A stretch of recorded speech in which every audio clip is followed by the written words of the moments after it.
반갑습니다. 416 교육연구소에서 진행하는 하하 인문학 강좌 벌써 26강입니다. 우리 처음 만날 때 35강, 5강까지 잘 갈 수 있을까 했는데 벌써 26강이고요. 오늘은 정말 소중한 분을 모셨습니다. 한국 페미니즘 운동, 페미니즘 문학의 원조라고 할 수 있죠.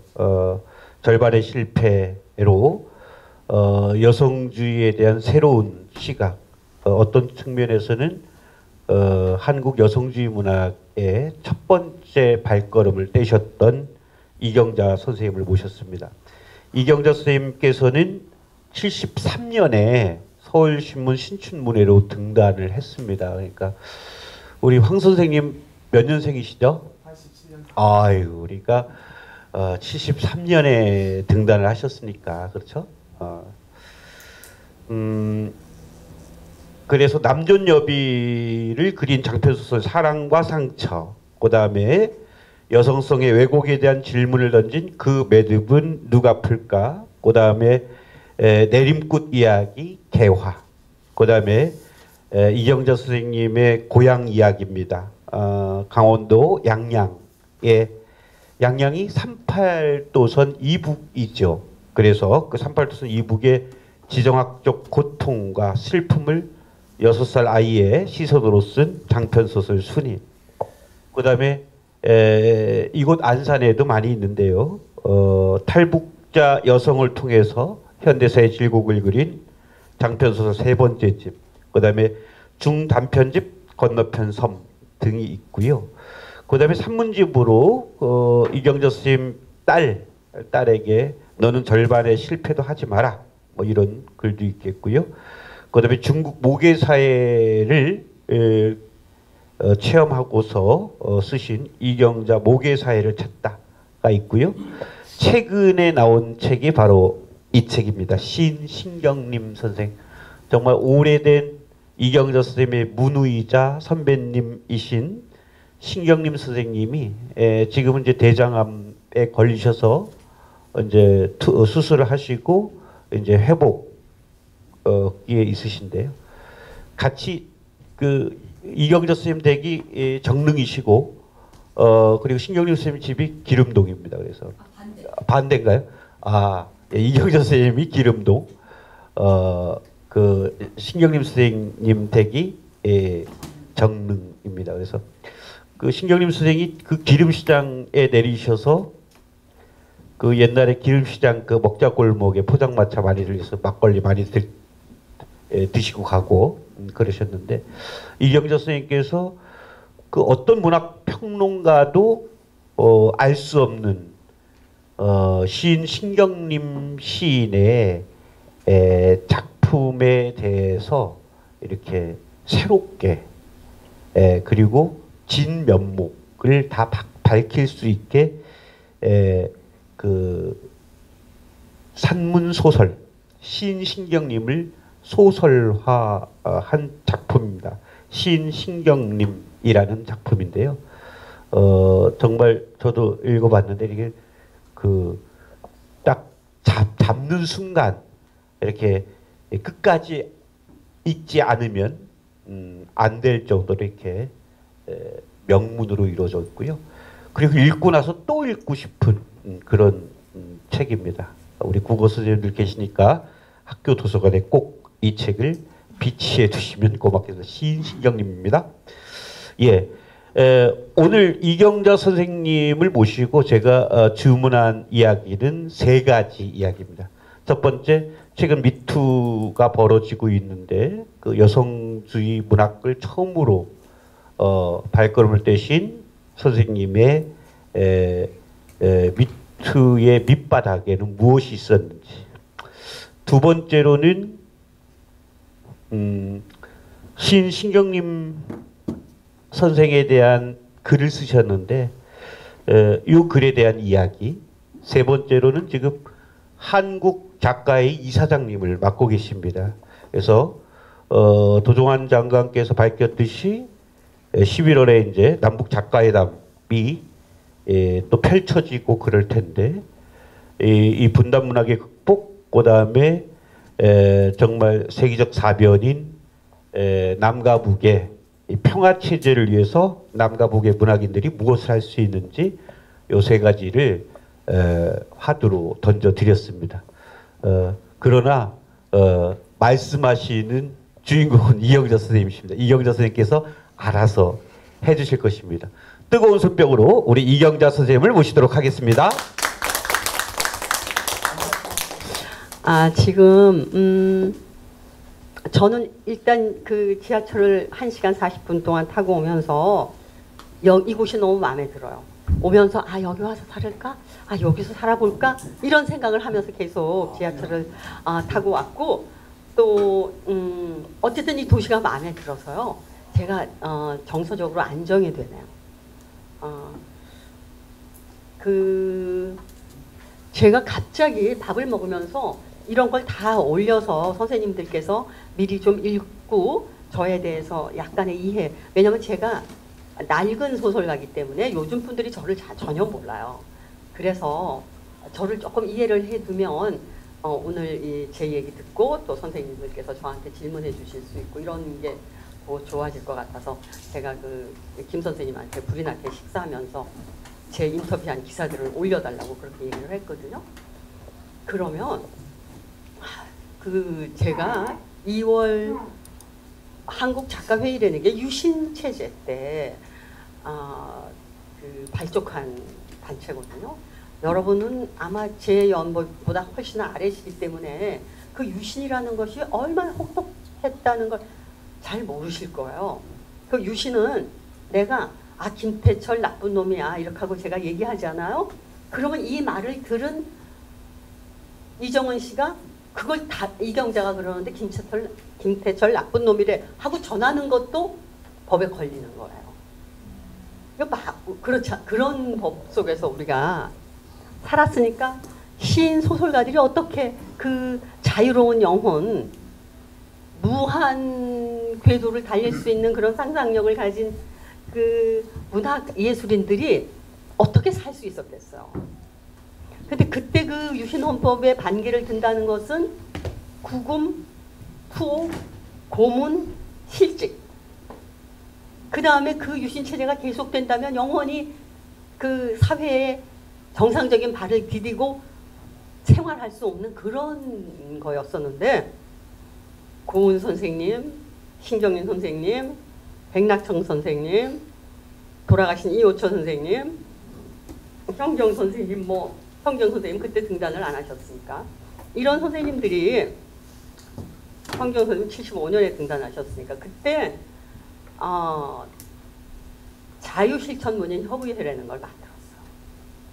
그리고 회원을 해서 그걸 만들고, 그 다음에 이제 좀 지나서 자유실천 이제 80년대도 지나고 이래가지고 민족문학 작가, 우리가 민족문학에 분단 극복의 문학을 해야 된다. 그래서 민족문학 작가회의로 했다가 우리가 민족에 그 함몰되는 것은 문학하는 것에 조금 시대적 그게 안 맞으니까 민족자를 빼고 세계성을 갖고, 결국 문학이라는 것은 그 동시대 당대의 지구인들과 소통하는 거기 때문에 한국 작가회의라고 이름을 붙였어요. 명칭을 바꾸면서 이제 40년 역사가 계속됐는데, 제가 1973년에 등단할 때 신춘문예로 등단했는데, 등단할 때만 해도 저보다 앞서서 신춘문예로 등단한 여성이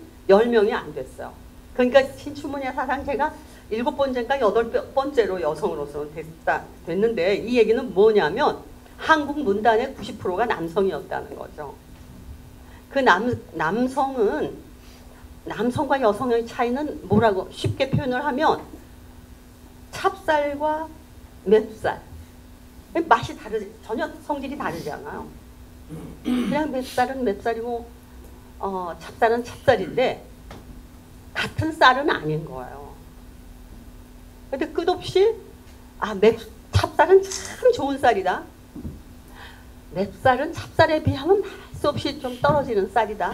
이렇게 그 봉건 가부장제가 정착한 이후로 그 두 개의 쌀을 그런 식으로 예를 들자면 이런 식으로 해왔기 때문에 찹쌀의 역할을 했던 그 찹쌀의 역할을 했던 것이 여성인지 남성인지 모르지만 하여간에 그 찹쌀의 입장에서는 그 찹쌀이 세상을 지배할 때 어떻게 될까 하고 한번 잠깐 생각해 보세요, 여러분. 이 불공정한 것에 대해서 문학을 한다는 거는 기본적으로 질문하는 거예요. 아, 왜 우리가 찹쌀도 좋아하는 사람이 있고 맵쌀도 좋아하는 사람이 있고 밥은 다 같이 먹을 수 있고 다 쌀인데 왜 찹쌀은 그렇게 좋다고 그러고 맵쌀은 또 그 찹쌀에 비해서 폄하하고 왜 하고 질문하는 것이 소설가의 기본적인 성정이라고 그럴까? 기질이라고 할까? 아, 근데 이제 그 우리가 어머니라는 소재와 어머니라는 제목으로 100명의 소설가한테 글을 쓰라고 그래도 그 어머니로 쓰여진 게 다 다르듯이 그 우대받는 찹쌀에 대한 생각, 그 우대에 반대되는 폄하되는 맵쌀에 대한 이런 것들이 다 조금씩 편차는 있어요. 그러니까 이경자가 그 두 개의 편차에 대해서 인식하는 것이 반드시 옳다고 말할 수는 없어요. 그거는 이경자가 태어난 고장, 이경자가 경험한 우리 근현대사의 어떤 시대, 그 다음에 저의 개인적인 성장 과정, 그리고 저의 DNA와 다 상관이 있어요. 그렇기 때문에 제가 옳다 이렇게 말할 수는 없고 이경자 방식이 맞다 이렇게 말할 수는 없어요.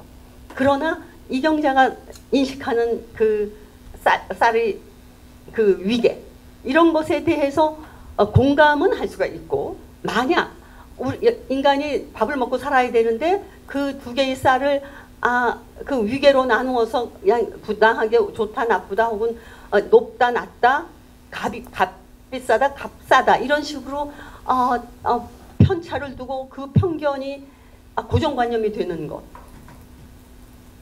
이런 것은 문제가 있다라고 생각하는 생각들이 저기 구한말서부터 이를테면 조금씩 이렇게 해서 오늘에 이르렀다고 생각을 하는 거예요. 그런데 저는 아주 어렸을 때부터 소설을 쓰는 게, 소설가가 되는 게 꿈이었어요. 9살 때. 제가 7살에 국민학교 들어갔는데, 제가 다닐 때는 국민학교였기 때문에 국민학교 들어갔는데 9살이 되니까 비로소 한국말을 제대로 막 읽을 수가 있게 되더라고요. 그래서 그때부터 책을 읽었어요.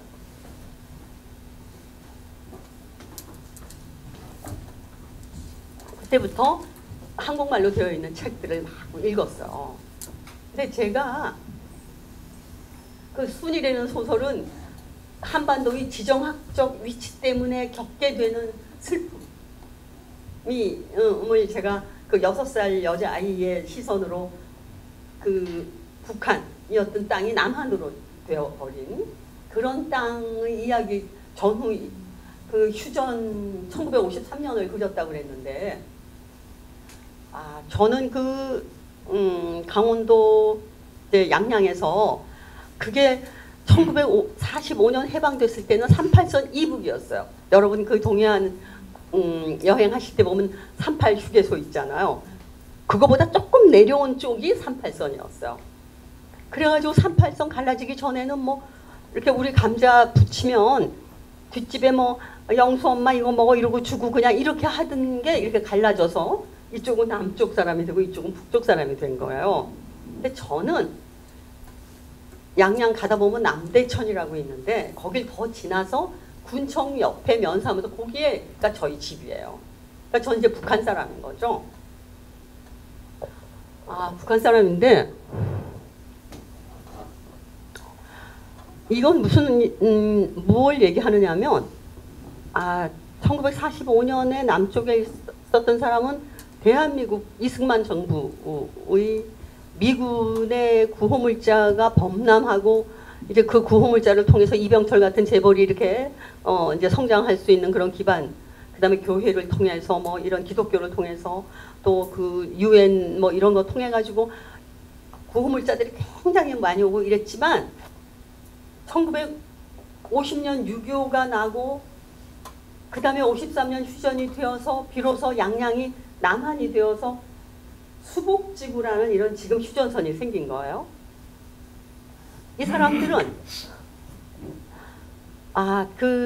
특히 양양은 6.25 때 내려오고 9.28 때 올라가고 1.45 때 내려가고 그 다음에 또 올라가고 이렇게 해가지고 이 피해는 이러면 올라갈 때 그러면은 기록 영화에도 그런 게 있는데 이제 국군이 올라오잖아요. 그럼 불이하게 할아버지 할머니 군인 안 나간 할아버지 할머니 아줌마들이 국기를 만드는 거예요. 태극기를.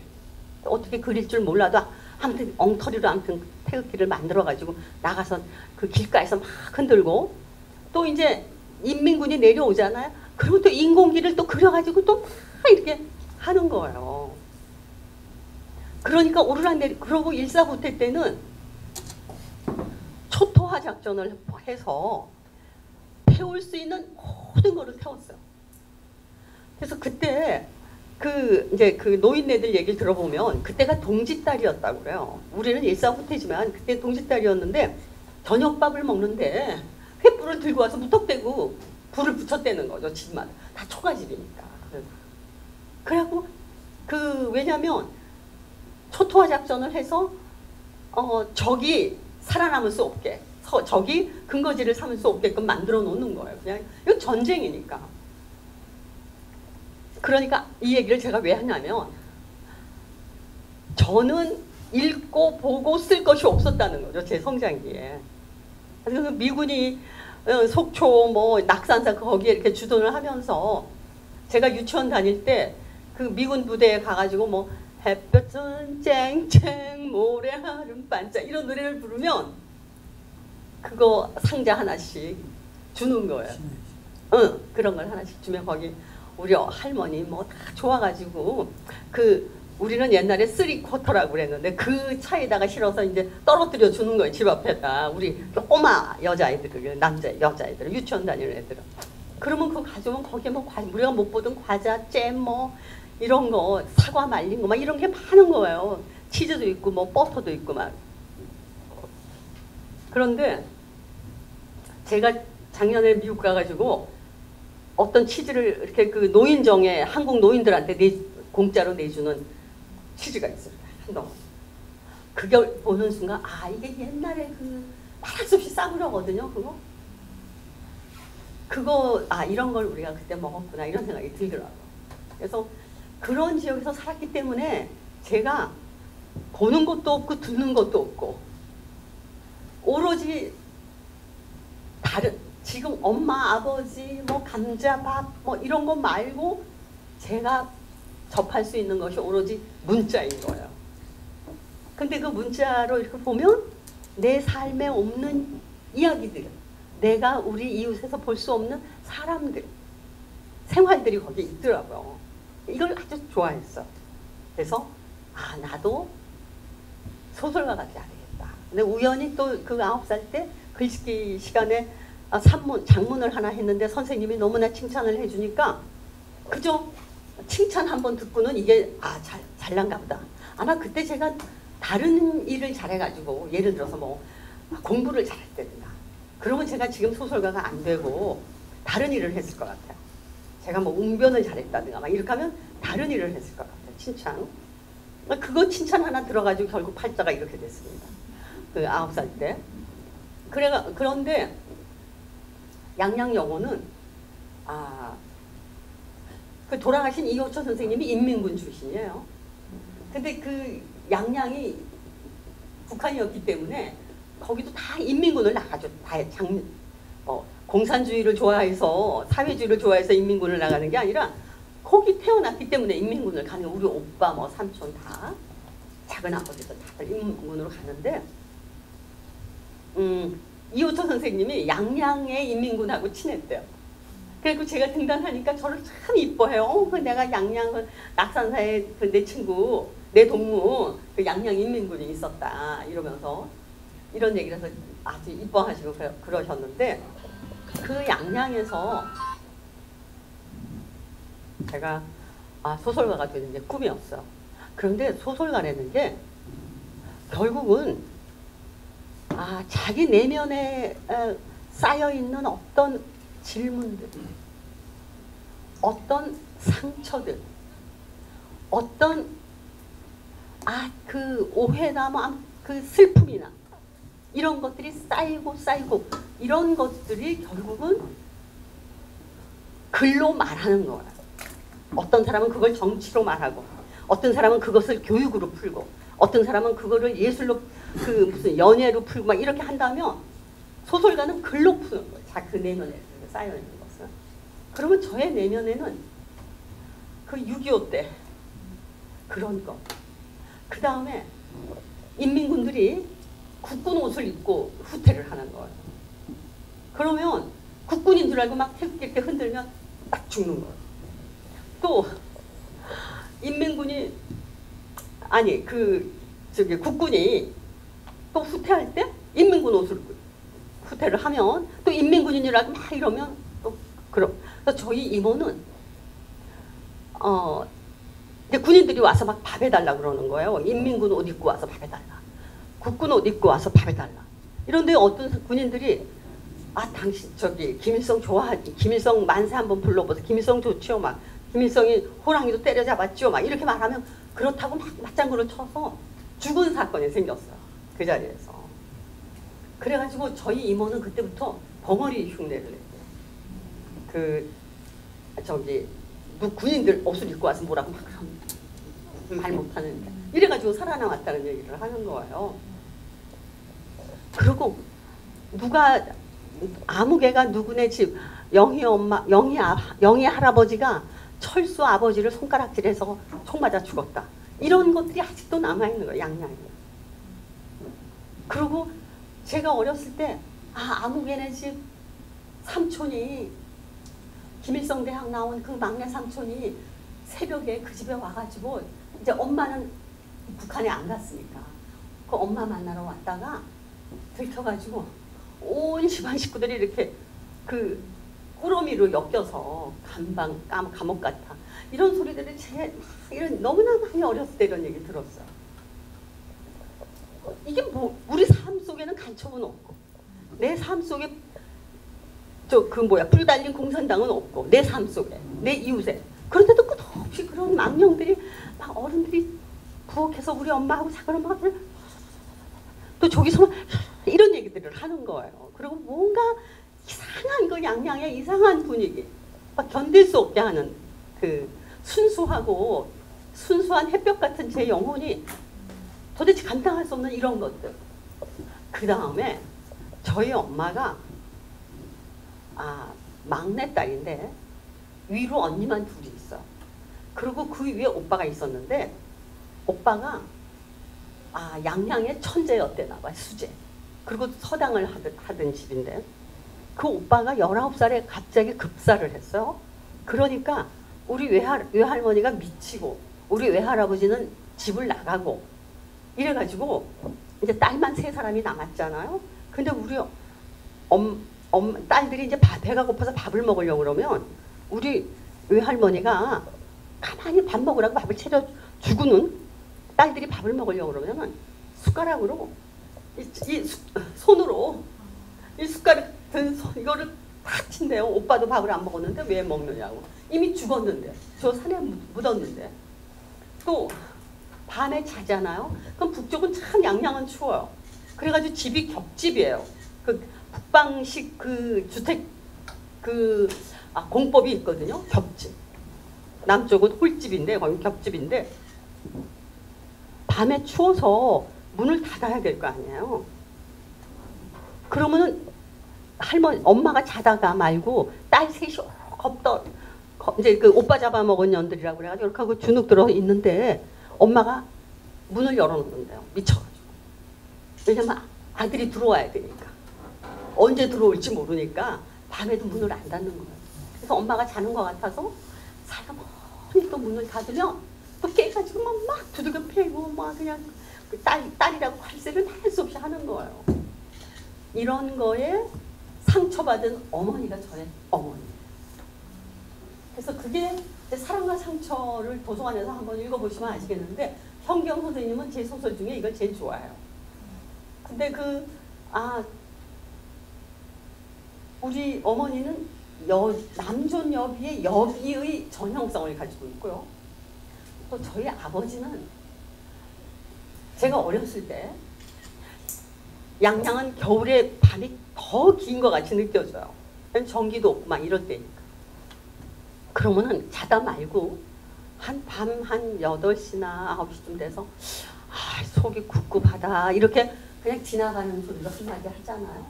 그럼 엄마와 할머니가 동시에 일어나서 부엌에 나가서 인절미를 만들어 팥을 삶고 이렇게 해가지고 그렇게 하면 한 11시쯤 먹을 거 아니에요.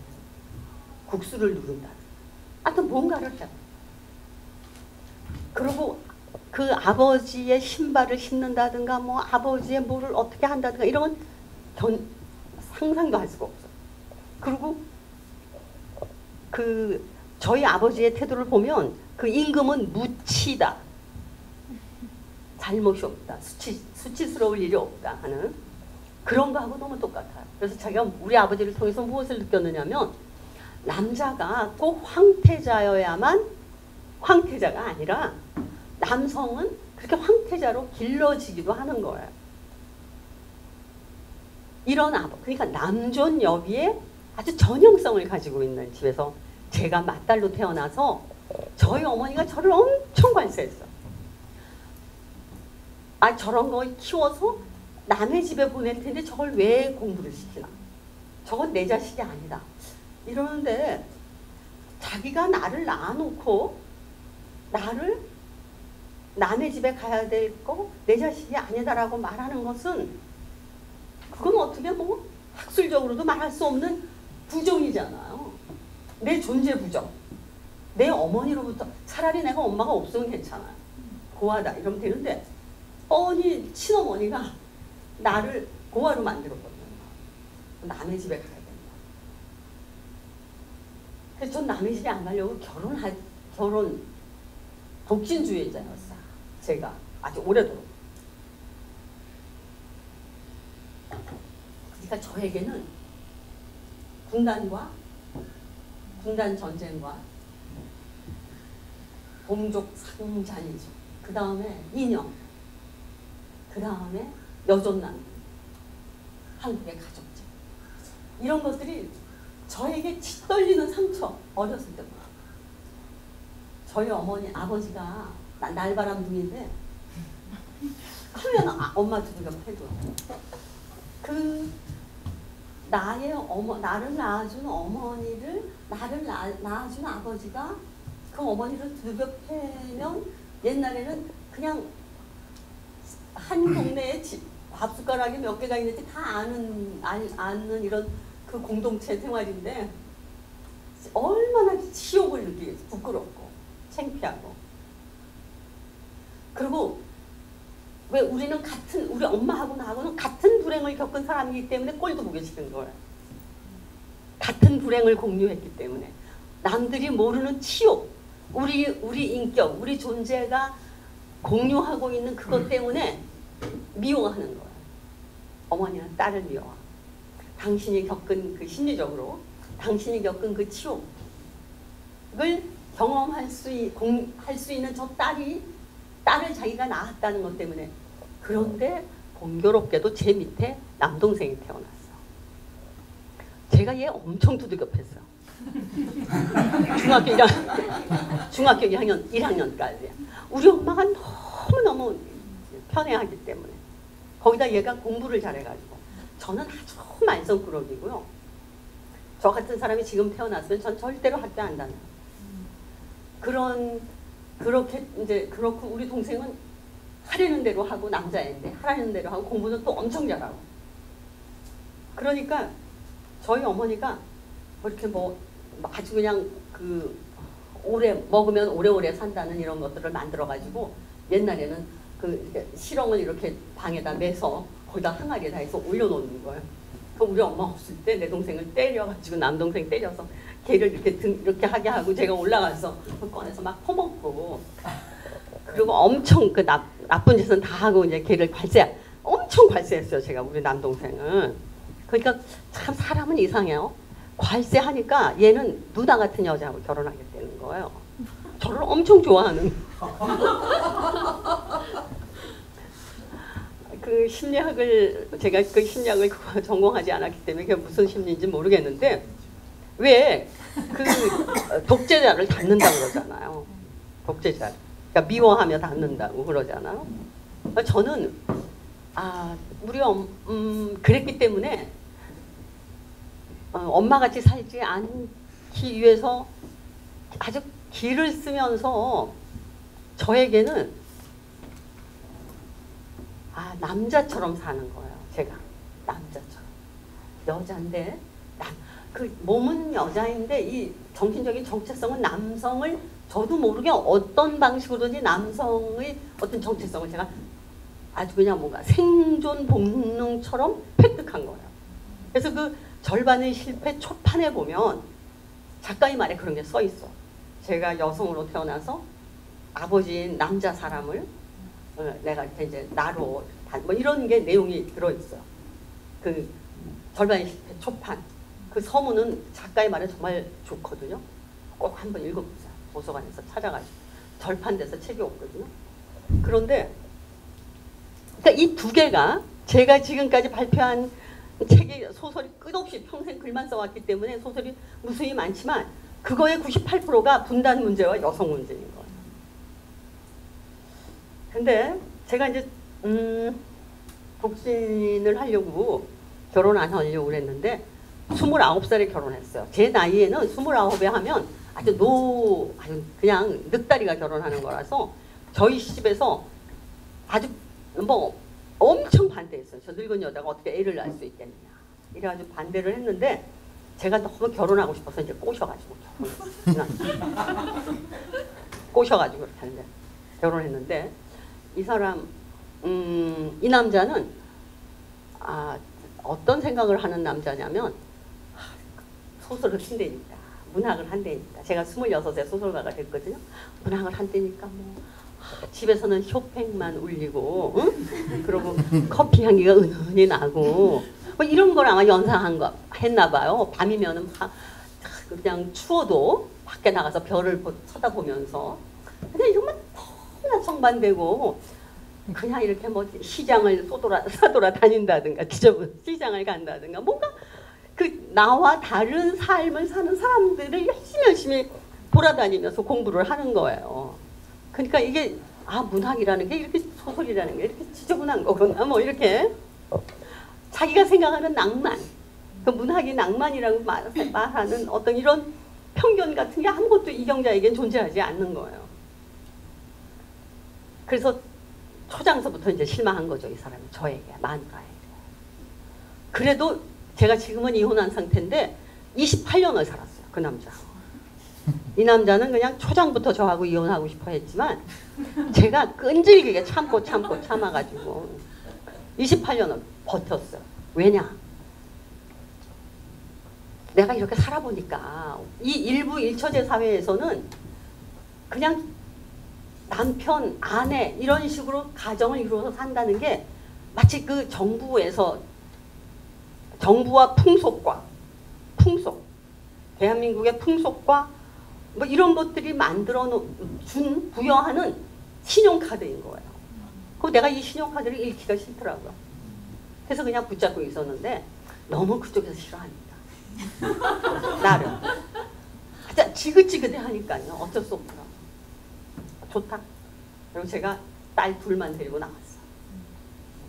다 성장한 딸 둘만 데리고 나와가지고 이렇게 해서 이제 두 가지를 하는데 우리 여성이 미투에 이르르는 것. 우리는요. 저희 때는 버스 타고 이러면 만지는 남자 참 많아요. 만지거나 막 이렇게 하거나 이런 남자 많거든요. 그러면 때린다든가 왜 이래 이런다는 건 상상도 할 수 없어. 왜냐?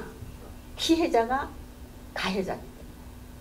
또 피해자는 왜냐면 내가 참아야 되는 가만히 또 내가 피해를 당했다는 것은 나의 수치이기 때문에 내가 지금 수치스러운 상황이라는 걸 남들이 알면 그냥 똥 싼데 더 싸는 거니까. 그러니까 참는 거예요. 이게 여성인데 그 당시에 1960년대 70년대에 여성인데 남성들은 어떻게 생각하느냐? 그 당시에 남성들은 와, 이 여자는 좋아하는구나. 지금 내가 이렇게 슬그머니 주무르는 거 좋아하는구나. 이렇게 생각하는 거예요. 일반적으로. 모든 남자가 그렇다는 건 아니고요. 모든 여자가 그렇다는 건 아니에요.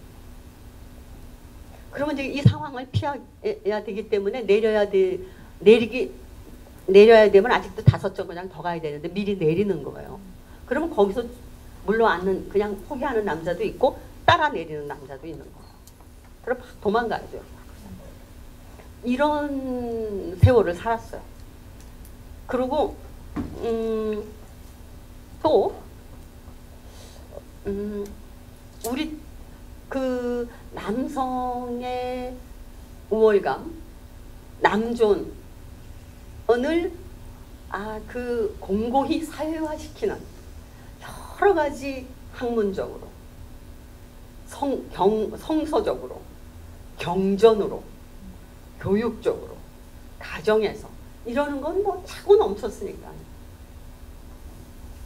일단 뭐 우리가 그 성경만 보더라도 이제 아담을 처음에 하나님의 형상을 본다는 아담을 만들었는데 심심해할까봐 이제 갈비뼈 하나를 이렇게 꺼내가지고 여자를 만들어줬더니 이러면 여자가 또 뱀의 사탄의 꼬임에 꼬여가지고 또 남자 사과 먹으라고 해서 같이 해줘가지고 낙원에서 이렇게 쫓겨난 아주 그냥 여자라는 존재는 보잘것없고 사탄이잖아요. 죄악을 만들어서 그냥 인간이 천국에서 살 수 있는 거를 저 지옥 같은 세상으로 보내서 노동하게 하고 막 이렇게 했으니까 이런 거에서부터 뭐 그 삼강 오륜 또 삼종 지도 뭐 이런 그 끝없는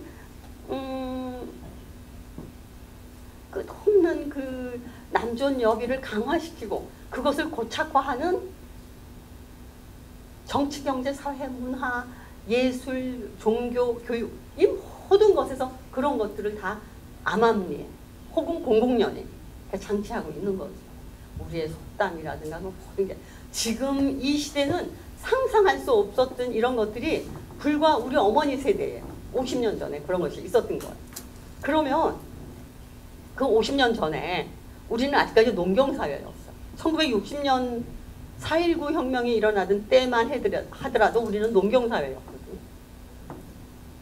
그런데 그 5.16 쿠데타를 하고 나서 그 다음 해인가 그 다다음 해인가부터 경제개발을 시작을 해서 이 경제개발을 어떻게 시작했느냐, 어떻게 하게 됐느냐, 왜 박정희식으로 경제개발을 하게 됐느냐 하는 것은 아마 다른 분야의 경제학 전문가들이 다 얘기할 수 있을 거예요. 하여튼 경제개발을 해서 그러는데 그렇게 하면은 우리는 뭐 산업시설이 없으니까 임가공으로부터 시작을 해야 되는 거예요. 우리가 그 경제 개발을 하려면. 그럼 임가공이라는 게 값싼 노동력이라고. 값싼 노동력. 근데 값싼 노동력 중에서도 그 여성들이 할 수 있는 봉제, 뭐 속눈썹, 가발, 무슨 이런 거 막 있죠. 그런 걸 해야 되는데 요거 하기 전에 우리가 그 농토는 비옥하지 않고 또 뭐 통일벼가 나오기 전에는 농사를 지어도 소출이 적고 이러니까 늘 보릿고개에 굶어 죽는 거예요. 그리고 애는 막 10명, 12명, 뭐 5명은 아주 작은 집안이고 아이가. 그러면 내 딸을 아들이 공부 잘하는데 우리가 우리가 좀 이 가난을 면하려면 아들을 공부시켜서 학교 선생님을 시키든가 아니면 더 해서 판검사가 되든가 이래야 되는데 공부시켜야 되는 돈이 없잖아. 땅도 팔아먹을 땅도 없고 살을 소도 없고. 그러면 저 서울에 아무개네 집에 우리 맏딸을 식모로 보내는 거예요. 그러면 식모로 보내서 한 2년치 임금을 먼저 받아요. 그래서 그걸 가지고 뭐 밭을 하나 산다든가 논을 하나 산다든가 아니면 아들을 공부시킨다든가 이렇게 하는데, 그 식모로 간 딸은 15세 식모로 갔다 16세 갔다.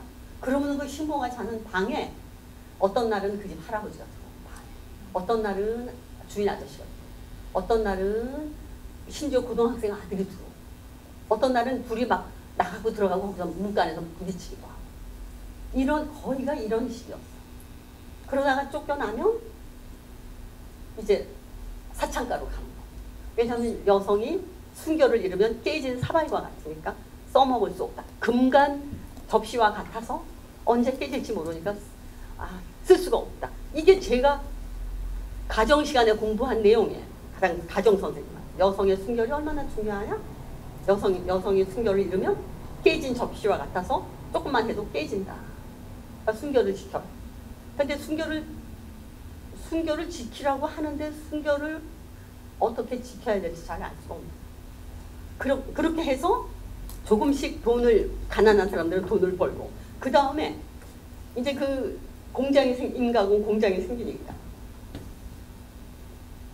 국민학교 초등학교 겨우 나와서 1, 2, 3, 4를 읽고 가나다라 있는 이런 딸, 누나, 이런 사람들은 다 공장으로 가는 거예요. 그렇게 해서 공장 앞에서 월급날이면 오빠라든가 아버지라든가 엄마가 기다렸다가 월급을 받고, 그래도 그거 가지고 먹고 살고 아들들 공부시키고. 그래도 이 딸들은 자기가 하는 일에 대해서 보람을 느꼈지, 나는 왜 이렇게 해야 되나 하는 건 몰라서. 또 하나는 미군이 주둔하면서 위안부가 아니지, 양색실.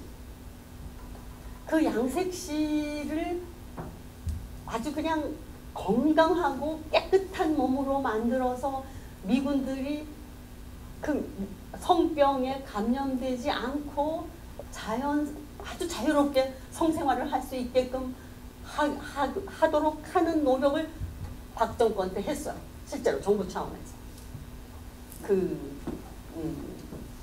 왜냐하면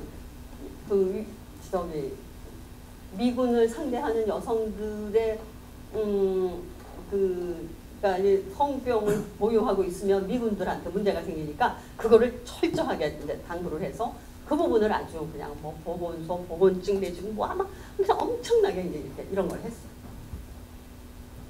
이렇게 해서 미군하고 살림을 차리면, 어떤 사람은 살림도 차려요. 차리면 미군이 주는 돈, 뭐 영어를 알 때 뭐야? 미군이 주는 돈 뭐 10불, 20불, 30불 뭐 이런 거.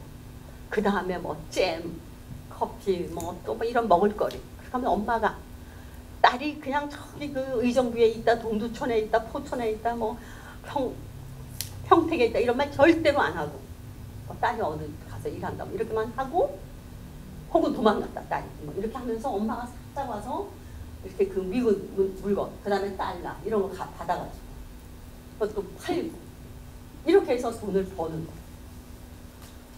이럴 때 남성들도 무슨 일을 했겠죠. 아들들도 어딘가에서 무슨 일을 했겠죠.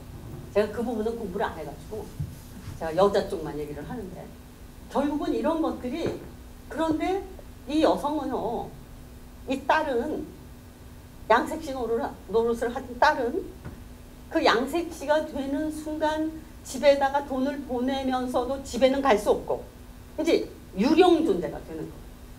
내가 우리 집 딸이 동두천에 가 있다, 의정부에 가 있다라는 걸 알면 큰일 나는 거죠. 그러니까 이 딸은 점점 슬픔에 빠지고요. 그리고 내가 한국에서 살 수 없구나.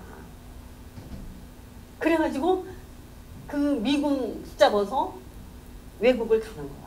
미국으로 가는 거예요. 그러면 물론 아주 그 중산층 가정의 미군도 있어서 거기 가가지고 편안하게 사는 여성도 있지만, 거의 뭐 가면 그 어떤 여성은요, 제가 이거 미국 가서 소설 쓰느라고 이제 인터뷰하고 조사했는데, 어떤 여성은 미국에 가니까 컨테이너에 살대요, 식구가. 바글바글. 이건 너무나 상상도 할 수 없는. 그리고 가난하고 두드려 패고 말 안 통하고. 그리고 어떤 여성은 제가 그 건너편 섬이라는 소설 이제 가장 2014년에 낸 그 중단편 집에 첫 번째 단편이 콩쥐 마리아라는 소설이 있어요. 이거는 무슨 그 고등학교 국어 선생님들이 추천한 도서이기도 작품이기도 했었는데, 콩쥐 마리아가 바로 요거를 쓴 거예요. 한국에서 집에서는 콩쥐, 미국에서는 마리아. 콩쥐와 마리아가 얼마나 그 상징적인 의미를 가진 이름이잖아. 그 소설 제목이 콩쥐 마리아인데, 이 여자가 이렇게 해서 이제 어떻게 한국에서 살 수 없으니까 그 미군을 따라서 하와이를 갔어요. 갔더니 그 슈퍼마켓에 장 보러 갔잖아요. 뭐 영어를 알아야지. 그래서 시컴에서 간장인 줄 알고 사오면 집에 오면 그게 발사믹 식초라든가 식초야. 또 뭐 고깃뼈인가 하고 개 그려진 거 뭐 이런 거 사오면 그게 사료인 거예요. 설탕을 아나, 영어를 모르니까. 소금을 아나, 설탕 같아서 사오면 소금 같아서 사오면 설탕. 막 이런 식인 거예요. 기름이라고 사오면 식초. 이렇게 하면 생활이 잘 안 되고 이제 서로 지치잖아. 말은 안 되고. 이러면 천신만고 끝에 그래도 돈을 조금 벌어요. 이 여성이. 학자같이. 그러면 가난한 그 한국에 이렇게 해서 봉투에다가 돈 넣어서 보내고 막 이러다가 이제 하나씩 불러도 조금 이렇게 뭐 가게라도 하나 차리고 한 10년이나 20년 돼서 그러면 오빠 생각나고 거기서 고생하는 또 이제 그 공부도 못하는 조카 생각나 이러면 하나씩 초청하는 거예요. 대한민국의 미국 이민의 초석을 가진 것은 그 구한말에 목화 따던 할아버지들과 양색시기예요. 그래서 오빠를 초청하고 그래가지고 조카는 뭐 콜롬비아에도 보내고 무슨 프린스턴에도 보내고 뭐 아주 심지어는 하버드에도 보내고 막 이렇게 자기 공부를 시켰지만 이 여동생은 오빠 가족 앞에 없는 존재예요. 나타나면 안 되는 거예요. 이런 것들이 다 쌓여서 이런 경험 속에서 자각하기 시작하는 거죠. 우리가 그 전태일을 통해서 그 동대문에서 평화시장 쪽에서 일하던 여성 노동자들 자기 노동에 대해서 조금씩 자각하는 거예요. 돈을 벌고 우리가 제 나이 때에는요 남편은 거의 백수이고 아내는 유명한 MC 방송의 MC라든가 뭐 이런 사람인데 남편은 큰 차 타고 여자는 조그만 차 타요. 자기가 돈이 더 많이 벌고 이거에 대해서 아무런 어색함도 없고 당연시하고 이러던 여성들이 자기 노동에 대해서 조금씩 자각을 하기 시작을 하는 거죠. 자기 노동에 대해서. 자기 노동이 뭐예요? 내 몸으로부터. 내 몸이 뭐예요? 내 영혼이에요. 자기 영혼과 정신이 깃든 자기 몸, 그 몸으로부터 나오는 에너지. 그 에너지가 뭐예요? 생명이라고. 그 생명의 소중함, 생명의 존엄성 이런 거를 조금씩 삶의 현장에서 깨닫는 거예요. 제가 77년에 딸을 하나 낳고 81년에 딸을 하나 낳았는데 그 77년에 낳은 애는 남녀공학 고등학교를 다녔거든요. 근데 그때 이제 제가 절반의 실패를 내서 좀 유명해졌던 시절이었었는데 막 이렇게 엄마 우리 남학생이 자기를 이렇게 어깨 동무하려고 합니다. 이럴 때는 어떻게 해야 돼? 아니면 선생님이 남자 선생님이 막 이렇게 하는데 이거 어떻게 해야 되느냐? 엉덩이 야 너 엉덩이 참 뭐 이러면서 때리고 이럴 땐 엄마 어떻게 하면 좋을까? 뭐 이런 걸 우리가 토론하고 이런 적이 있었거든요. 그러면 그때부터 그리고 제가 저는 이제 어렸을 때부터 아주 잘났다고 이렇게 취급을 받으면서 살아왔기 때문에 제가 남자하고 의식이 똑같았어요. 그런데 그리고 또 26세 바라고 바라던 소설가가 돼서 29에 결혼을 했으니까 나는 뭐 시집에서 반대하든 말든 또 이 남자가 나를 그다지 좋아하지 않든 말든 그냥 난 결혼했기 때문에 잘 살아보려고 그러는데 우리 남편의 태도와 우리 아버지와 거의 다르지 않고요.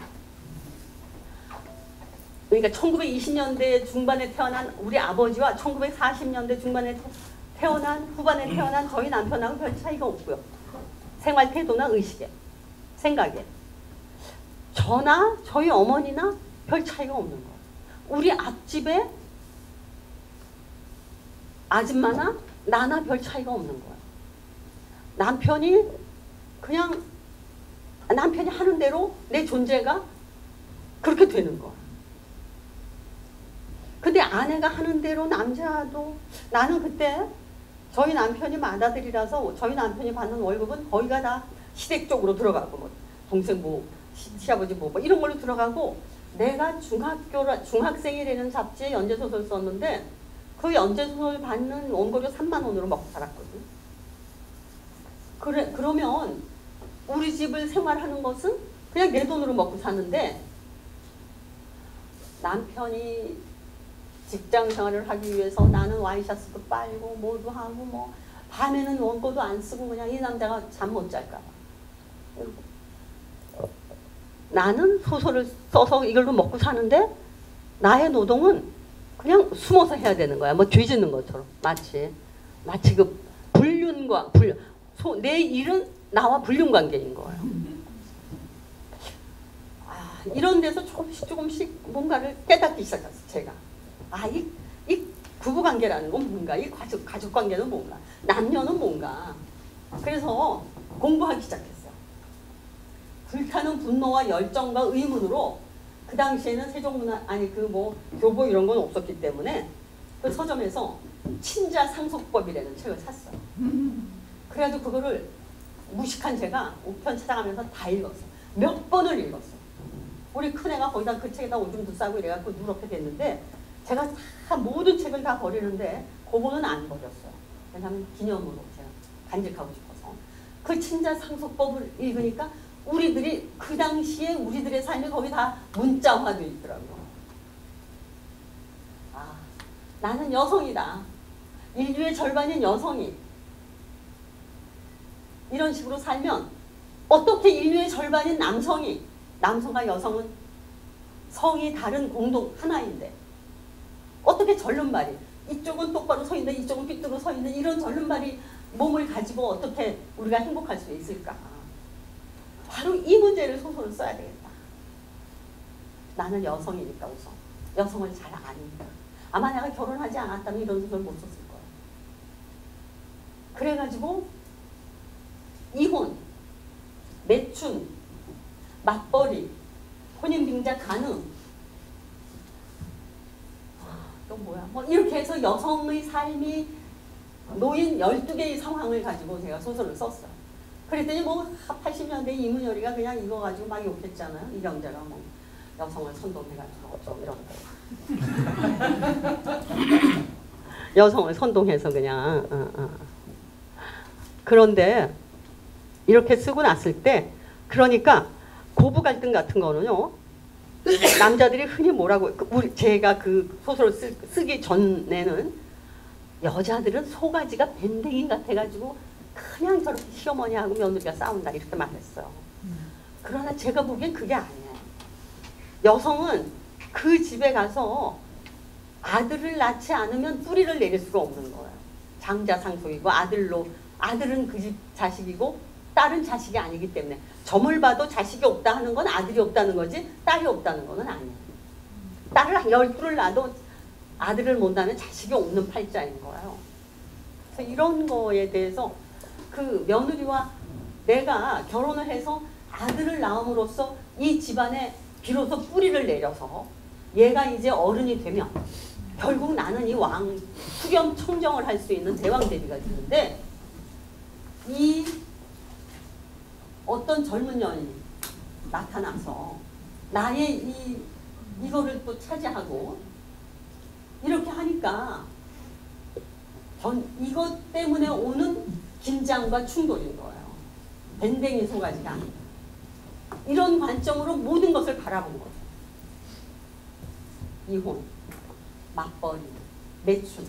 매춘은요, 제가 얘기했듯이 가난과 여성의 성을 도구화하는, 대상화하는, 타자화하는 것으로부터 비롯된 거거든요. 매춘이라는 것이. 그리고 성욕은요, 아주 문화적인 것이기 때문에 남성은 성욕이 강하고 여성은 성욕이 약하지는 않아요. 신재희 보고서의 그 실험에 의하면 여성이 훨씬 더 성욕이 강해요. 그리고 어떤 미신도 있느냐면 그 정자가 수억의 정자가 부지런히 그냥 그 지를 통과해가지고 힘센 놈이 제일 먼저 가가지고 난자를 딱 차지한다는 거잖아요. 이건 아주 새빨간 거짓말. 이 난자는요 하나잖아요. 정자는 엄청 많고 빨리 와서 힘센 놈을 고르는 게 아니라 이 난자에게 가장 최적한 정자를 만나는 거예요. 그 많은 정자 속에서 이 난자가 비리비리한 정자와 맞으면 그 정자를 선택하는 거예요. 근데 우리가 정자가 선택하든 난자가 선택하든 이런 건 상관이 없는 거예요. 정자가 난자를 선택한다는 건 미신이에요. 비과학적인 거 생물학에서 막 틀려요. 미국의 여성학자가 여성 생리학자가 촬영했어. 그러니까 우리가 이 문학에서만이 아니라 제가 그 이끼를 전공한 생물학자 여성하고 독일에서 공부한 여성하고 북한산을 여행을 했는데 등산을 했는데 그 이끼들에 대한 설명도 너무나 남성 중심적이다. 그러니까 우리가 잘못되어 있는 게 너무 우리가 이렇게 그런데 뭐 처음에는 뭐 2남 3녀를 아니 3남 2녀를 낳는 게 좋다. 이게 우리 때예요. 그다음 지나서는 3명만 낳자.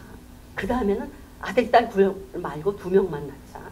그 다음에 지금 뭐 딸 낳으면 더 좋다 그러잖아. 대구 같은 지역에서는요.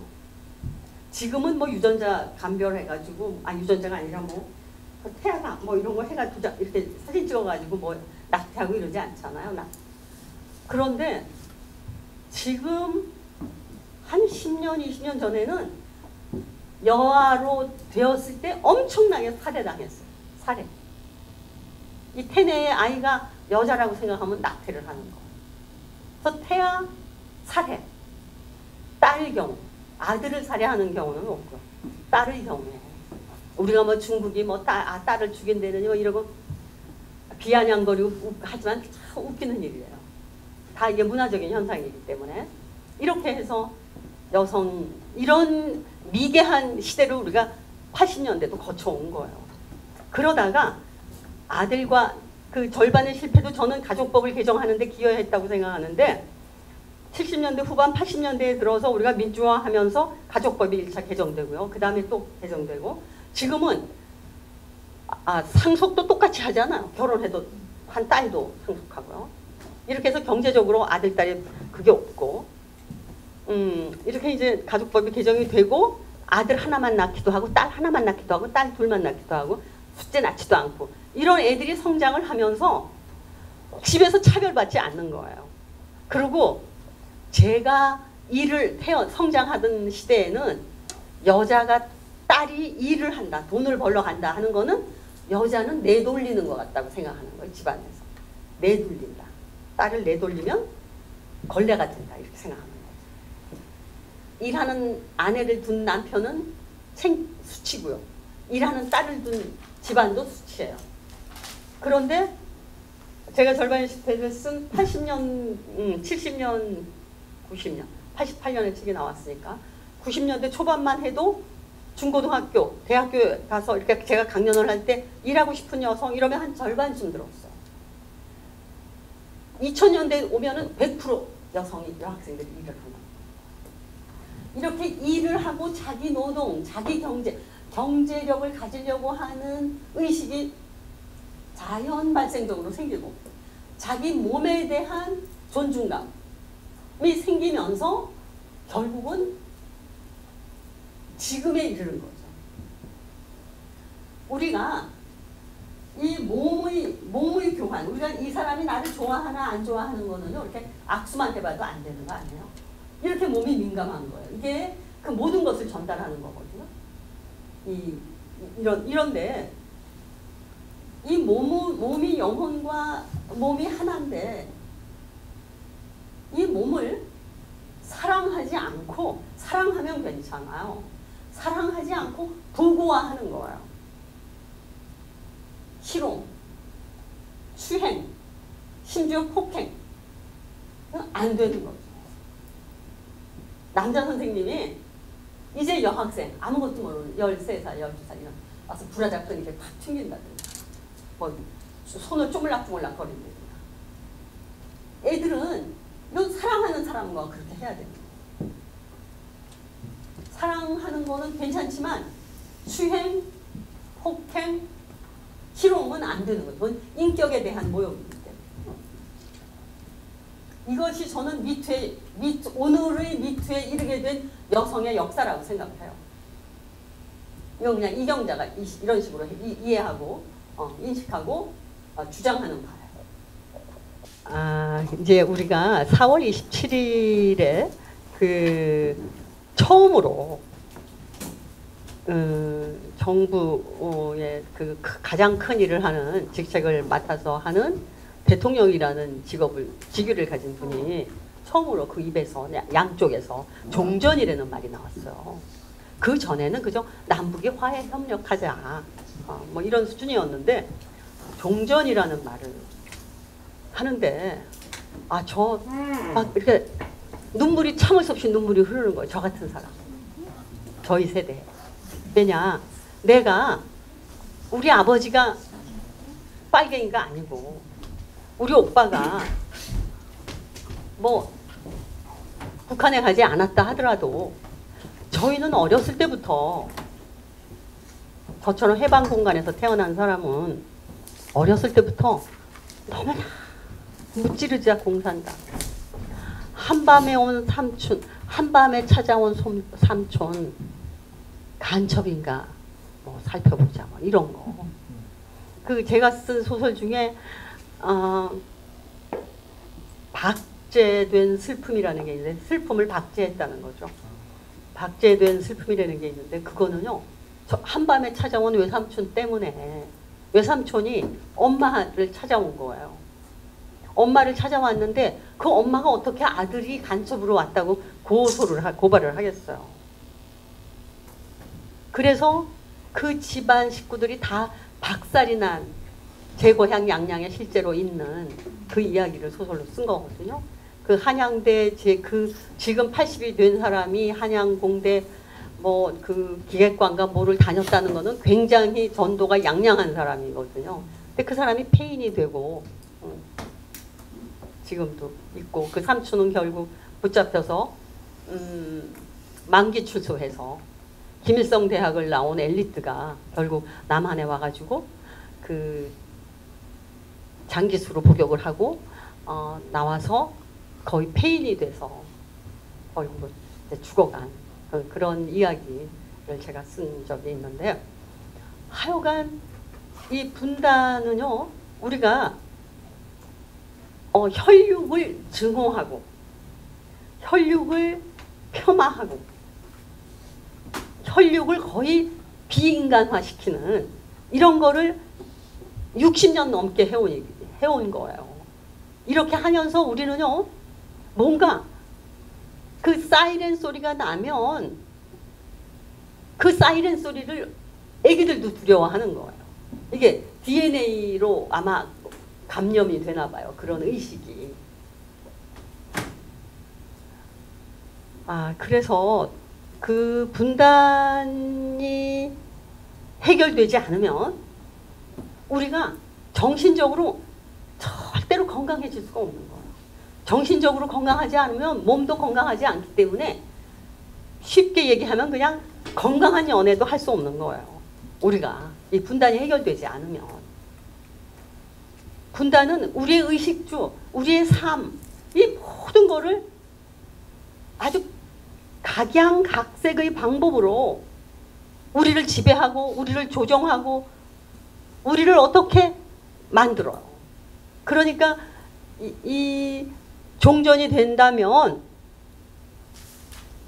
이 근원적인 불안이 우리로부터 내면으로부터 없어지는 거예요. 제가 그 동두천 양색시 뭐 그 이런 거 미군 위안부에 관한 글을 쓴 여성 학자들도 많아요. 사회학자들도 많아요. 논문 한국에 있는. 그런데 그 글들보다 미국에서 태어난 한국 여성이 미국말로 쓴 미군 위안부 문제가 양색시 문제가 얼마나 그게 문장이 발랄하고 그 현상을 바라보는데 반공법 검열이 없기 때문에 그 문제를 바라보는데 너무나 생기발랄하게 바라보고 쓰는 거예요. 저희 친구, 저하고 같은 동년배의 친구가 그 독일의 간호사로 갔다가 한국에 돌아오지 않고 이제 샌프란시스코에 정착해서 한국 남자하고 결혼해가지고 자식을 낳는데 자기 시댁도 자기 아버지도 다 내 친구도 양양 사람이니까 북한에 가 있는데 그 시댁의 개성으로 갔대요. 그 미국에서는 갈 수 있으니까 딸들을 데려갔는데 이 딸들이 제가 한국에 와서 평양은 어떻대 북한은 어떻대 이러니까 너무 깨끗하고 좋은데요 심심해서 못 견뎌요 이러더라고요. 근데 그 애들 한국 문제를 바라보는 한국에 살지 않는 한국인들 그 발랄한 시선 저 그게 너무 부러웠어요. 우리는 내가 반공주의자건 아니면 이념적으로 자유로운 사람이건 간에 대한민국에서 산다는 것은 이런 저런 요런 저런 이런 이유로 우리가 다 이렇게 뭔가 조금씩 일그러져 있어요. 이 일그러진 것이 풀리지 않으면 우리는 정말 자기 문제에 대해서 당당해질 수 없어요. 일그러진 걸 펴는 것. 그것이 바로 4.17 그 정상회담에서 나왔던 그런 의제들. 그런 거를 통해서 아마 이런 것이 해소되기를 간절히 바라는데 아마 누구나 다 그런 거를 느꼈을 거라고 생각을 해요. 그래서 제가 지금까지 이런 두 개의 우리 사회를 짓누르고 있는 우리 삶을 왜곡시키고 있는 이런 두 가지 문제, 여성 문제, 남녀 관계의 편견 같은 거, 그 다음에 분단. 이 두 개가 제 소설의 거의 모든 소설의 소재이며 주제입니다. 제가 이렇게 하고 이제 여러분들의 질문을 받고 제가 뭐든지 말씀을 드리겠습니다.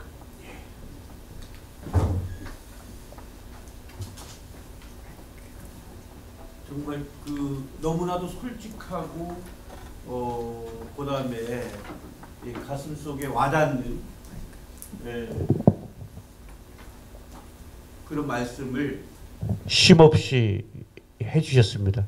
다시 한번 우리 이경자 선생님에게 뜨거운 손뼉 부탁드립니다. 자, 이제 선생님들이 주인공이 될 차례입니다. 우리 이경자 선생님에게 아무거나도 좋습니다. 편하게 질문을 해주시면 답변을 드리도록 하겠습니다. 예, 질문해 주시죠. 질문이 없으면 그냥 여기서 끝내고.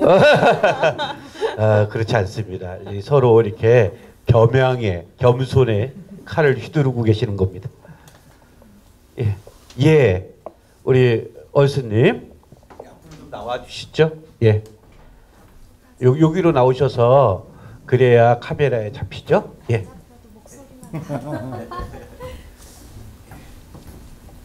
아까 결혼을 이야기하실 때 네. 정말 서로가 맞지 않으신데도 불구하고 28년간 결혼 생활을 유지하셨다고 하셨잖아요. 네. 그 이유가 우리 한국 사회에서 그게 어떤 신용카드와 네네. 같은 어떤 역할을 네, 일부 일처제가 네, 그렇게 말씀을 하셨는데 네. 이제 이렇게 이혼을 딱 하시고 나서 네. 본이 네. 어떠셨는지 전 되게 궁금하더라고요. 아.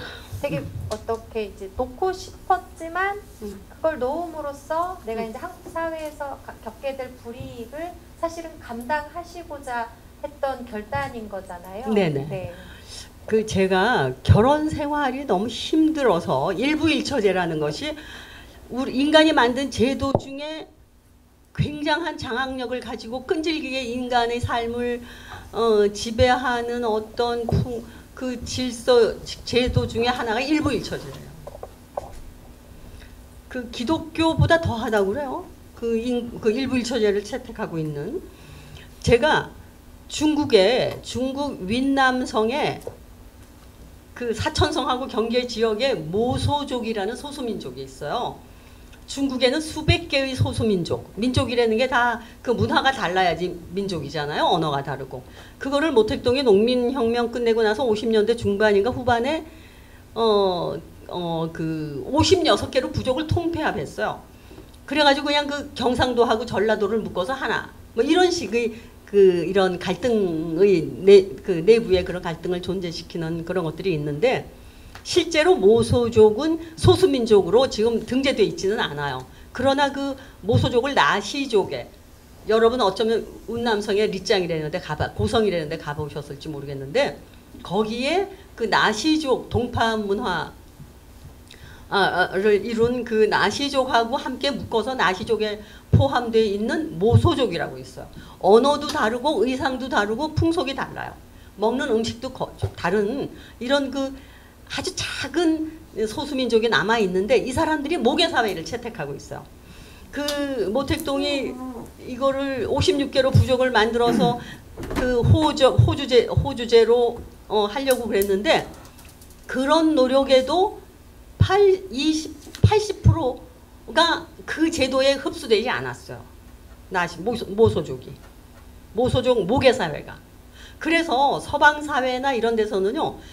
그 인류학자나 사회학자나 여성학자들이 모계 사회를 연구하기 위해서 반드시 그 지역을 와요. 근데 제가 남성들이 그 모소 사회를 기록 영화로 찍고 이러는 것은 남성 관점으로 그것을 바라봐서 뭔가 제 마음에 안 드는 게 참 많았어요.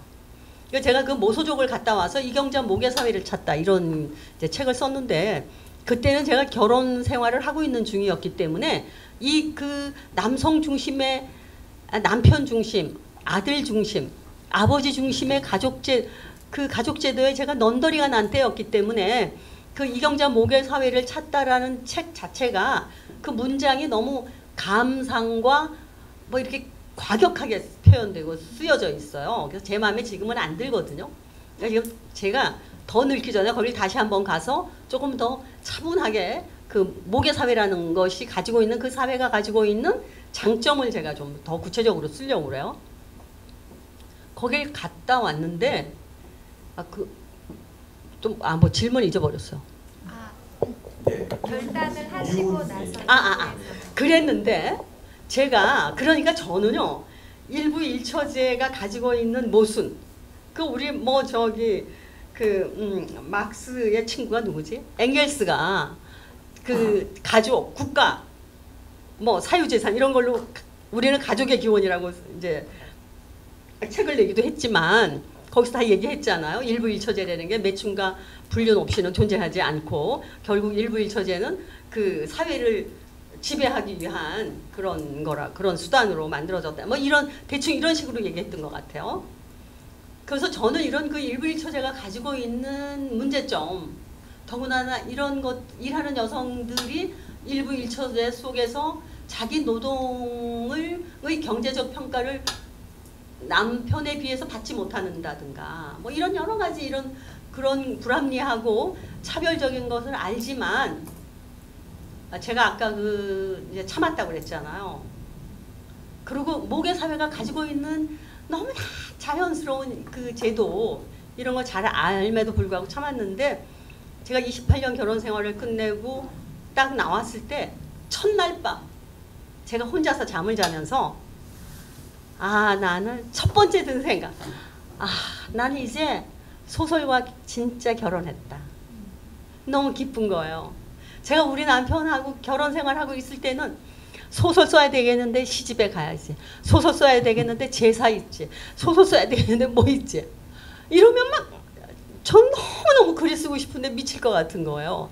이제 그 제도, 그 결혼을 했을 때 며느리라는 신분이 감당해야 하는 비생산, 소설 노동자 여성 며느리에게 주어지는 그 불합리한 것들, 그런 것으로부터 제가 해방된 거예요. 저는 이혼하기 전에는 만나는 사람마다 이혼해 이랬는데 실제로 이혼하고 나서는 이혼하라고 말한 사람이 거의 없어요. 제가 저한테 이렇게 상담하는 사람들한테. 왜냐하면 일부 일처제가 절대 다수인 사회에서는 지금 이혼하고 재혼하는 사람들 참 많잖아요. 저 같은 경우는 이제 재혼 안 했는데 재혼하고 싶지 않고. 그런데 제가 이혼하라고 말하기가 참 저어돼요. 왜냐? 우리 사회는 이혼이라는 말이 보편화되기 전에는 이혼은 질병 같은 거였어요. 30년 전만 하더라도. 질병. 그리고 그 전에는요, 이혼당한 딸은 친정으로 갈 수 없어요. 친정 동네도 갈 수 없어요. 저 문 밖에서 이렇게 살아야 되는 거. 우리는 그런 거를 미풍양속으로 이렇게 가부장 사회의 어떤 이런 질서 속에서 살아왔는데 그 끝자락에 있는 거거든요. 그럼에도 불구하고 제가 이혼하지 말라는 건 바로 이런 그 조건에서 이혼한 여성이 살기가 참 어려워요. 제가 50대 초반인가 중반에 50대 초반에 이혼했나? 그런데 그때 제가 처음으로 든 느낌은 내가 지금 성욕이 약해졌으니까 망적이지. 내가 30, 40대 이혼했으면 이 불타는 성욕을 어떻게 해소하지? 남자들은 588도 있지, 뭐 청량리모도 있지, 뭐 곳곳에 뭐 이렇게 돈만 주면 자기 성욕을 해소할 수도 있고 여자친구도 자유롭게 사귈 수가 있지만 없잖아, 우리 여성은. 제가 성욕을 해소하기 위해서 어떻게 싼값으로 그 남성의 몸을 살 수가 있겠어요? 그 여성은 뭐 있긴 있는데 엄청 비싸다고 그래요, 그게.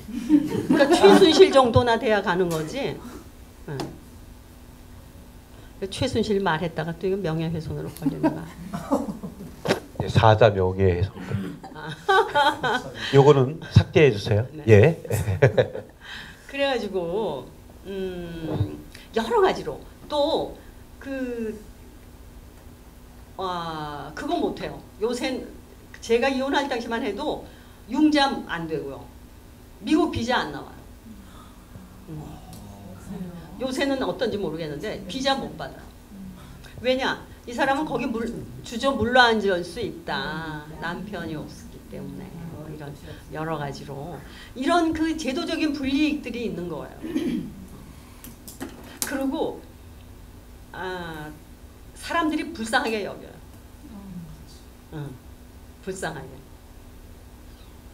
불쌍하게 여기고 또 많은 여성들은 저 이혼하고 혼자 사는 저 여자가 우리 남편한테 달려들면 어떡하나 이러는 경계심도 또 있어요.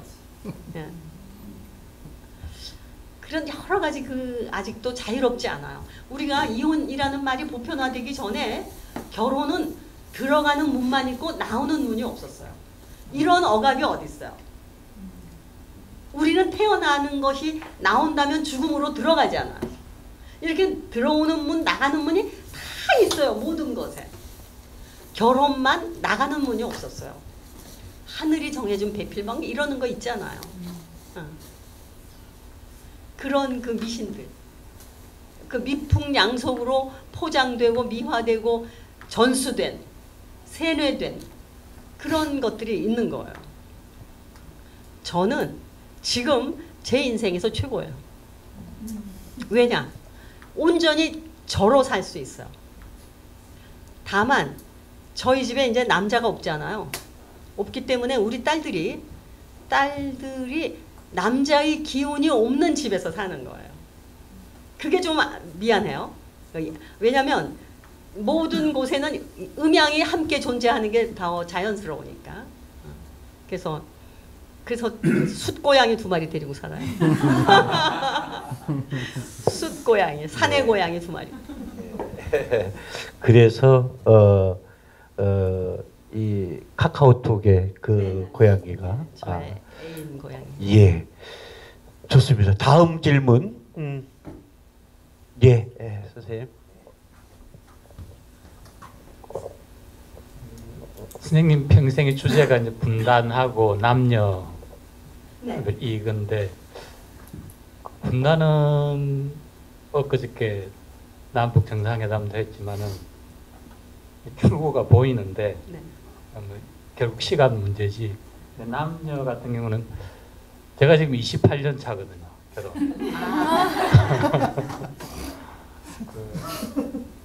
저도 신용카드 혹시 잃어버리는 거 아닌가, 뺏기는 거 아닌가 그런 염려는 있는데 저는 뺏을 마음 없는데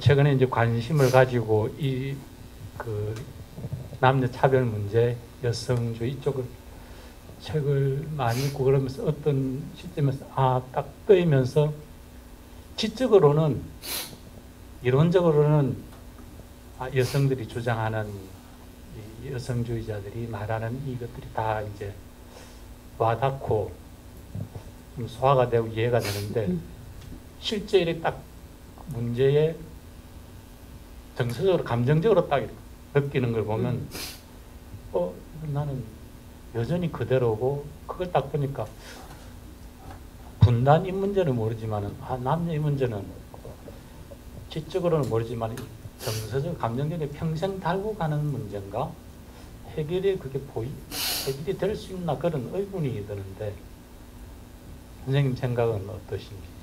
저는요, 그거는 인간의 노력으로만 되는 게 아니라 우리들의 문명과 관련이 있다고 생각해요.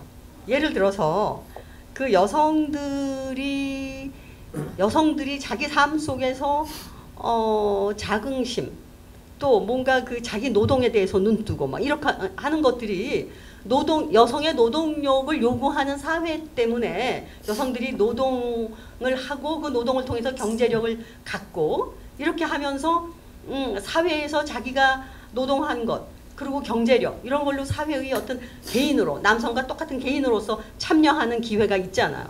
이런 것들은 거기다가 옛날에는 뭐 저기 이불 빨래 하려면 겨울에 가서 그냥 방맹이로 얼음 깨고 막 이렇게 했지만 지금 세탁기 뭐 이런 거 다 있잖아요. 그 세탁기가 무슨 여성을 위해서 만들어졌겠어요? 여성들이라는 소비층을 위해서는 이런 것도 만드는 것이 상품이겠다 하는 이런 그 산업사회의 자본주의 산업사회의 그 발전하는 이런 것에 다 해서 만들어지는 거고요. 이렇게 해서 결국은 결혼 제도도 많이 그 옛날 같은 이런 장악력, 그 제도가 가지고 있는 장악력 이런 것이 느슨해지고요. 그러고 인간들이 지금 우리가 공업화, 뭐 산업화, 그 뭔가 더 편리함 이런 거를 추구했다 그러면 이런 거에 극단적인 피로가 이제 오는 것 같아요. 이 문명에서. 이런 그 산업화라든가 무슨 그 뭐 이런 거에 자동화니 뭐 이런 거에 대해서 그래서 다 사람들은 자연에 다시 한번 우리가 정복하려고 했던 자연에 눈뜨기 시작한다고 저는 생각을 하거든요. 우리가 뭐 옛날에 지금 미세먼지는 아무것도 아니죠. 옛날에 그 공해는 뭐 많이도 할 수 없었지만 지금 이런 거에 말하듯이 우리가 그 점점 더 옛날에 같이 뭐 그냥 무슨 뭐 사자 사자 가진 직업 무슨 뭐 이런 거가 아니라 지금 그냥 개인의 행복, 자유로움, 그냥 편하게 사는 거.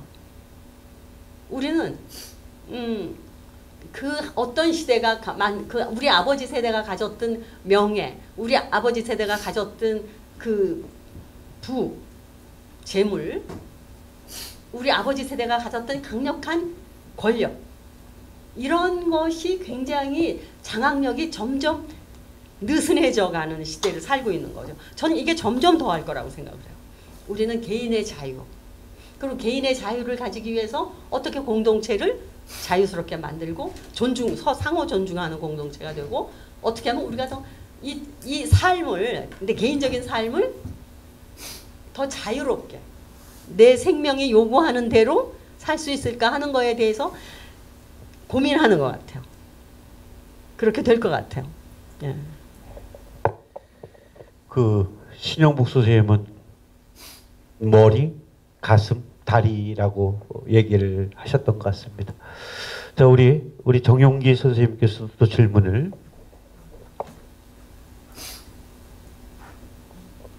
아, 남자도요, 여자로부터 해방돼야 돼요. 아, 왜? 그 해방이라는 게 여성이 나를 돌봐주는 게 아니라 나에게 보조하는 것이 아니라, 그 보조가, 그 여성이 나를 보조하는 것에 대해서 남성성이 갖는 뭔가 이렇게 뭐지 이거? 이렇게 떠받쳐주는 어떤 이런 그 우대해주는 그런 것에 길들여져 있는 감수성을 버려야 돼요. 우리 여성이 남성이 돈을 벌어다 주고 나를 뭐 보호해 준다는 그 미신으로부터 벗어나야 하듯이, 남성도 여성이 나를 돌봐주고 의식주는 다 마누라가 해줘야 되는 것에 안도감을 느끼는 그것으로부터 해방돼야 돼요. 그러면서 함께 공동생활 하는 거죠.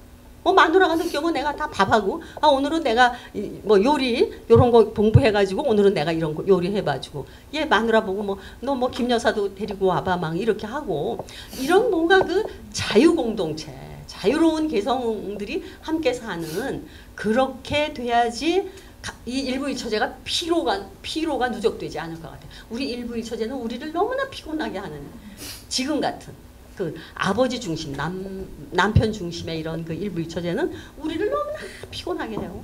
그러니까 남성들도 해방돼야 되는 거예요. 아내가 피로를 느끼면 남성도 피로를 느끼는 거예요. 그 상호 보완적이라는 거를 반드시 인식해야 돼요. 저기 앞에 이렇게 떠 있는 경향신문하고 인터뷰 하셨나요? 1일 전 어제. 네네네. 예. 그 한국 작가회의 첫 여성 이사장으로 처음, 네. 예, 그 선생님이 이사장님이 되셨잖아요. 네.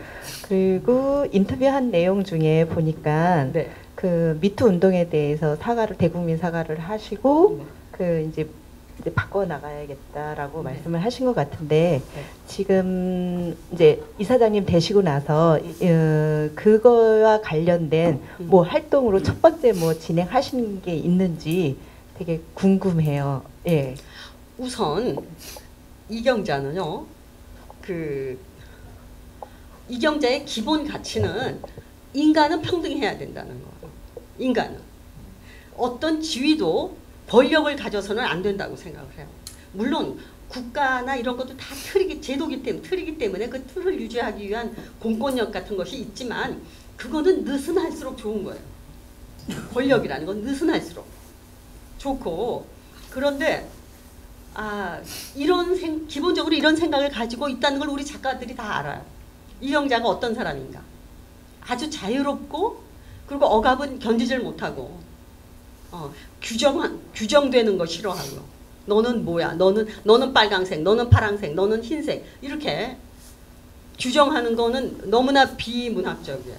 우리가 빨강과 파랑은요, 그 무지개 색처럼 빨주노초 파남본가? 이게 빨강, 파랑 이렇게 있지 않아요.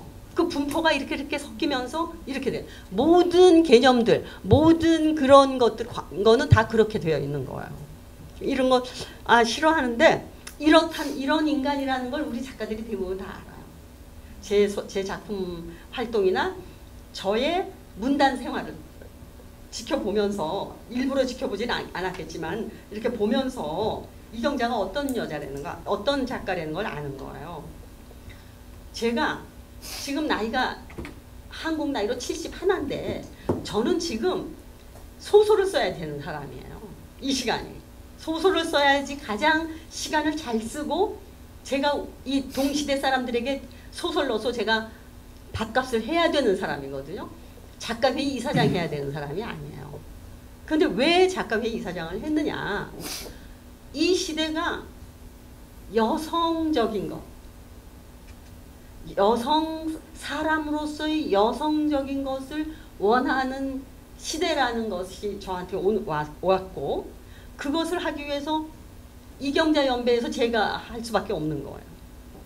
그리고 이제 그 남성적이라고 느껴지는 어떤 형태의 우아함, 힘, 이런 것도 사람들을 즐겁게 하지 않는다는 걸 느꼈어요. 그리고 사람들은 이경자의 삶의 방식, 저는 제가 얘기했듯이 저는 비주류 문단에서, 그리고 그 다음에 평민이에요. 그동안에 작가회의 이사장을 했던 사람들 보면 뭐 다 서울대 출신 아닌 분도 있지만 다 인류대학 출신, 그 다음에 그 메이저 출판사에서 책을 내는 사람, 문인들, 그 다음에 평론가들로부터 화려한 그걸 상찬을 받은 문인들이라고요. 저는 어디에도 속하지가 않아요. 그거에. 그래서 제가 좋다. 해야 되겠다. 내가 여성을 위해서 이 시대의 어떤 상징으로서 제가 뭐 역할을 해야 되겠다. 이런 생각을 했어요.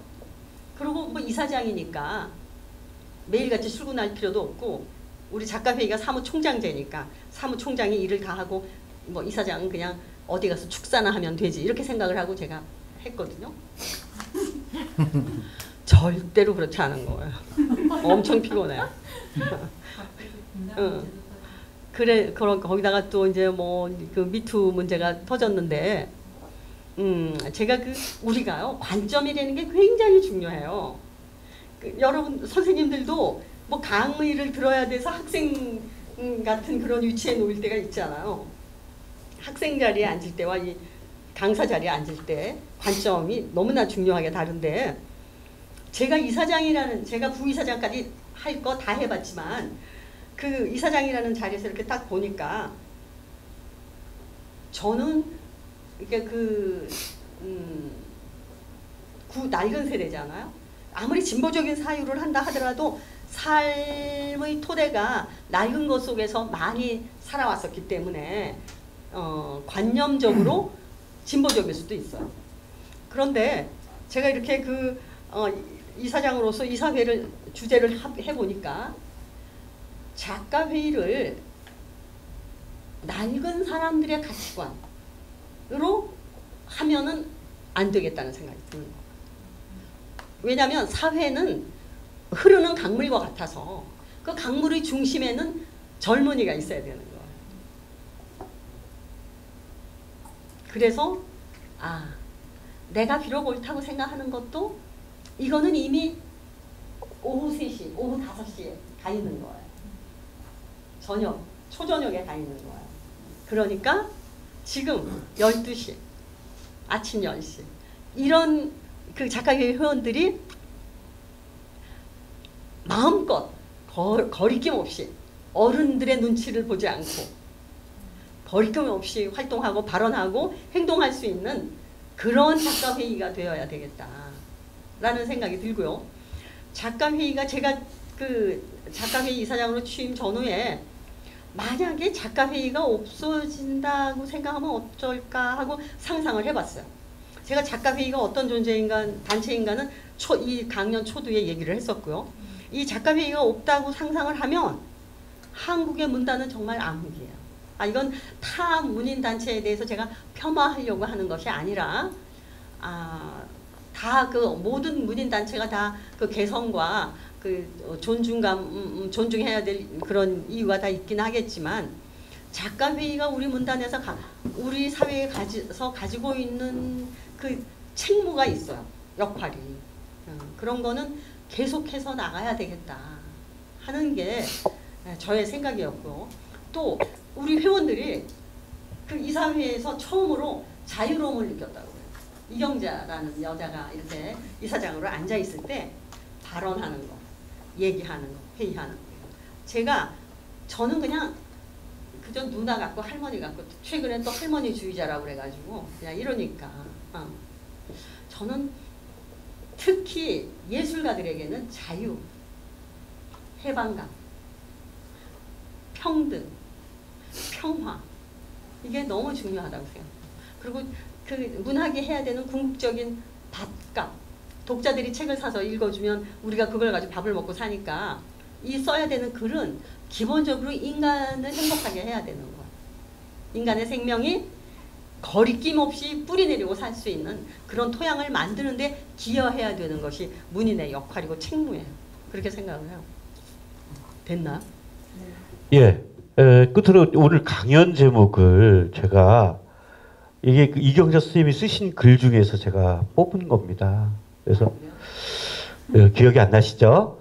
네, 겸손 또 이 세상에 밀착하는 자세가 무엇인지 딱 한 말씀으로 이렇게 좀 해주신다면. 제가 그 아주 오래전에 한 20년 전에 티벳을 여행한 적이 있었는데요. 그 오체투지 우리가 그 절을 하잖아요. 이렇게 그 제사 때도 절하고 세배 때도 절하고 이러고 불교에서도 절에서도 절해요.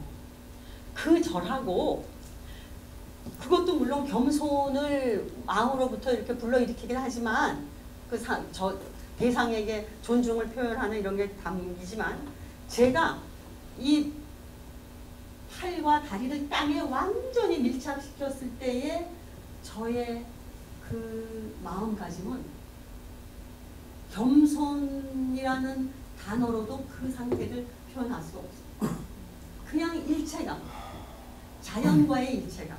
그 자연이 신이라면 신과의 일체감. 저는 우리가 개인, 사회와 구성원, 그 문학과 독자, 세상과 나, 이거 다 이런 거, 오체투지하는 이런 밀착감, 이것이 겸손이고, 그리고 전 사랑이라고 생각을 하거든요. 그것에서 아마 제가 느꼈을 것 같아요. 이 세상과 밀착하는 자세. 예.